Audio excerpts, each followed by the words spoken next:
Ce matin, je me suis retrouvée à réfléchir aux péchés cachés dans lesquels nous pouvons involontairement nous impliquer.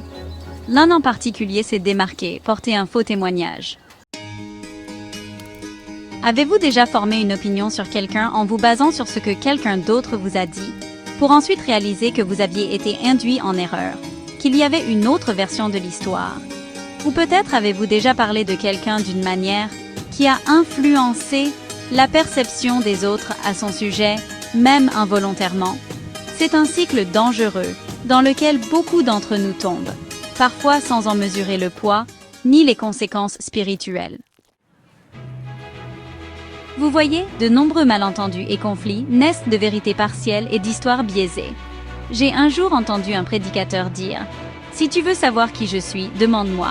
Ne demande pas à quelqu'un d'autre, car il te dira peut-être seulement ce qu'il ressent à mon sujet. » Et cela peut être un mélange de vérité, de malentendus, de mauvaises interprétations et de tromperies.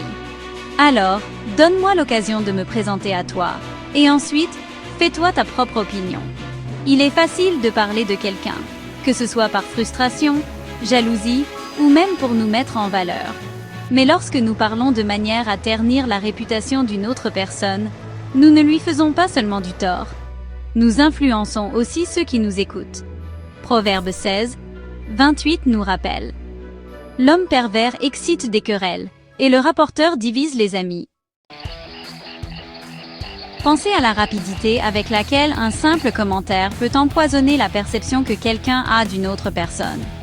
Un collègue murmure des propos sur un autre collègue. Un membre d'église fait une remarque anodine sur quelqu'un d'autre dans la congrégation.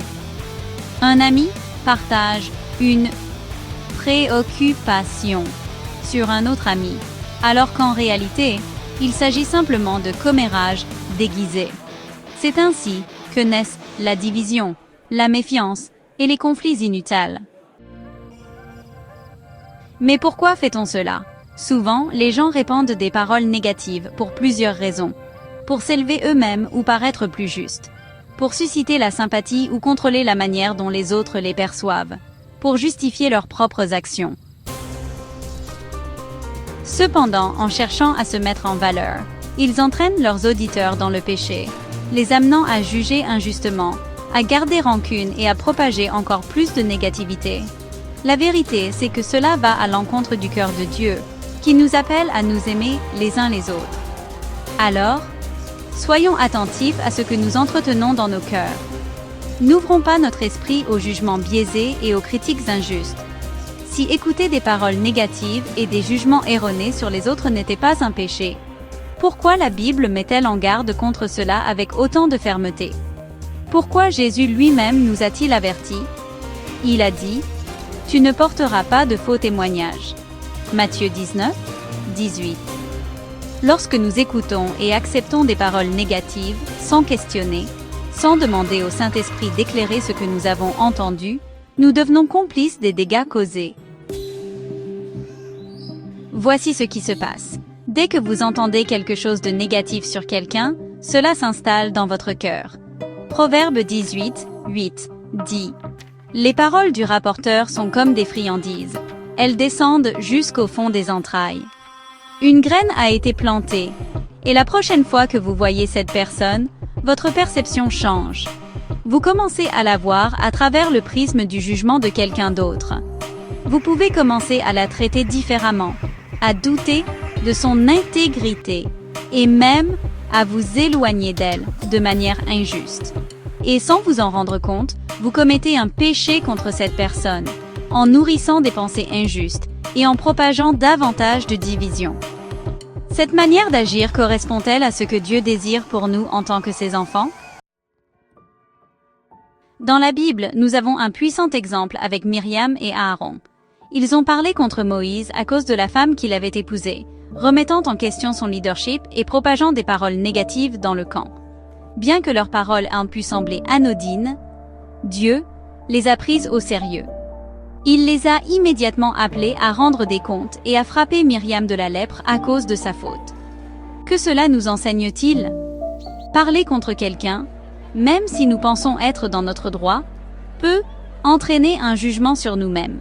Sachez que tant celui qui parle que celui qui écoute des paroles nuisibles sont responsables devant Dieu. Les conséquences ne sont pas toujours immédiates, mais des paroles destructrices provoquent la séparation, non seulement avec les autres, mais aussi spirituellement avec Dieu. Dieu ne prend pas à la légère la destruction de la réputation d'une personne, ou la propagation de paroles nuisibles. Nos paroles ont du poids, et lorsqu'elles détruisent les autres, elles entraînent aussi des conséquences pour nous. Comment nous protéger? La meilleure façon d'éviter de tomber dans ce piège est de marquer une pause avant de parler. Avant de partager une information sur quelqu'un d'autre, demandez-vous, est-ce nécessaire? Cela édifiera-t-il ou détruira-t-il? Dirais-je cela si la personne était présente? Si vous ne le diriez pas en sa présence, il y a de fortes chances que ce soit un commérage ou un mensonge.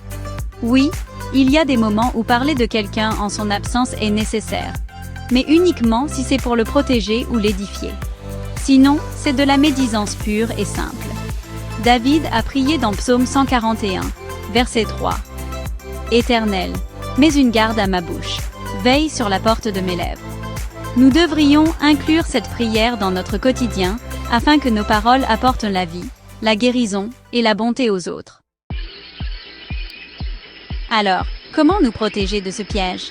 Les commérages se déguisent souvent en préoccupation, en besoin d'évacuer ou en simple partage. Protégez-vous en refusant d'écouter ceux qui ressentent le besoin de se confier dans la médisance. Vous demandant « Est-ce que j'honore et glorifie Jésus dans cette conversation ?» Vérifiant si cette conversation sert un but divin. Si ce n'est pas le cas, éloignez-vous ou changez de sujet. Sachez que vous avez le pouvoir de stopper cela. Vous avez le pouvoir de changer l'atmosphère. Proverbe 26, verset 20 dit « Faute de bois, le feu s'éteint ». Ne soyez pas le bois qui alimente le feu. Au contraire, soyez l'eau qui l'éteint. Priez plutôt pour la situation. Jésus a averti, je vous le dis, au jour du jugement, les hommes rendront compte de toute parole vaine qu'ils auront proférée. Prenez un moment pour réfléchir, vos paroles apportent-elles la vie ou causent-elles du tort? Permettez-vous aux opinions des autres de façonner votre cœur plus que la vérité et l'amour de Dieu. Je vous encourage à faire le choix aujourd'hui que vos conversations honorent toujours Dieu. Soyez une voix de vérité, d'amour, d'intégrité et de sagesse. Que la vérité et la grâce brillent autour de vous.